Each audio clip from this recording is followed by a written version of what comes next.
എല്ലാവർക്കും ശ്രീനാഥ് റെസിപ്പീസിലേക്ക് സ്വാഗതം. ഇന്ന് ഞങ്ങൾ വന്നിരിക്കുന്നത് റവ കൊണ്ട് വളരെ പെട്ടെന്ന് ഉണ്ടാക്കാൻ പറ്റുന്ന ഒരു വെള്ളപ്പത്തിൻ്റെ റെസിപ്പി ആയിട്ടാണ്.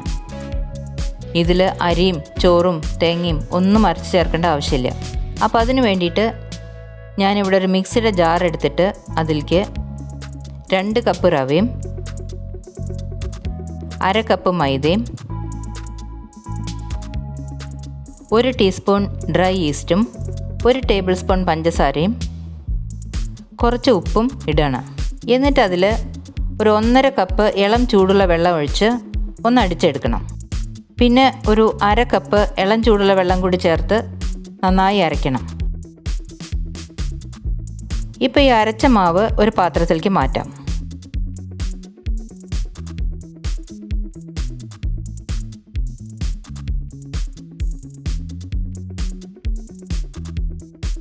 ഇനി അതിൽ 1/2 കപ്പ് ഇളം ചൂടുള്ള വെള്ളം കൂടി ചേർത്ത് നന്നായി യോജിപ്പിക്കണം.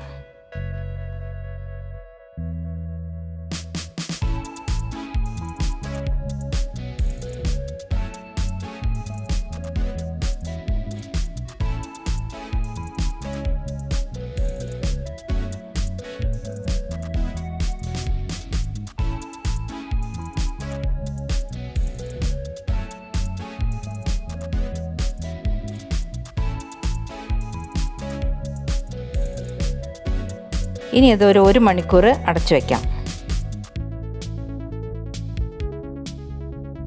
1 മണിക്കൂറിൻ്റെ ശേഷം അത് തുറന്ന് നന്നായി ഇളക്കണം.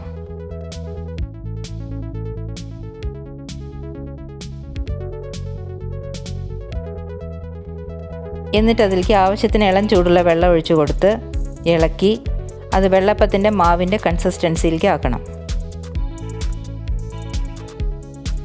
ഞാനിപ്പോൾ ഒരു 1.25 കപ്പ് ഇളം ചൂടുള്ള വെള്ളം ചേർത്ത് കൊടുത്തിട്ടുണ്ട്.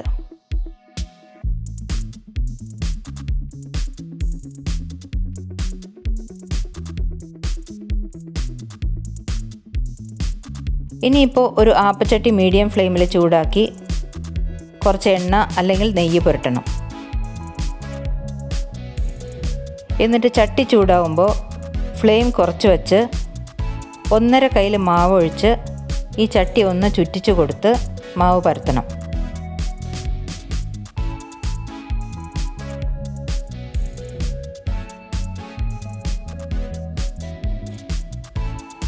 ഇനി അത് അടച്ചു വെച്ച് വേവിക്കാം.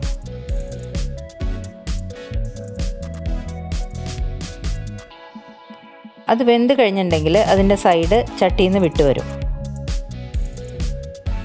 ഈ സമയത്ത് നമുക്കത് പുറത്തെടുത്ത് ഒരു പ്ലേറ്റിലേക്ക് അല്ലെങ്കിൽ ഒരു കാസറോളിലേക്ക് മാറ്റാം. ഇനി അതേപോലെ തന്നെ ബാക്കിയുള്ള മാവ് ഉണ്ടാക്കിയെടുക്കാം. നമ്മൾ അരി കൊണ്ടുള്ള വെള്ളപ്പത്തിൻ്റെ കൂടെ കഴിക്കുന്ന ഏതൊരു സൈഡ് ഡിഷും ഇതിന് നന്നാവും. ഇത് ചെയ്ത് നോക്കി നിങ്ങളുടെ അഭിപ്രായം ഞങ്ങളെ അറിയിക്കാൻ മറക്കരുത്. വേറൊരു ഈസി റെസിപ്പി ആയിട്ട് നമുക്ക് വീണ്ടും കാണാം.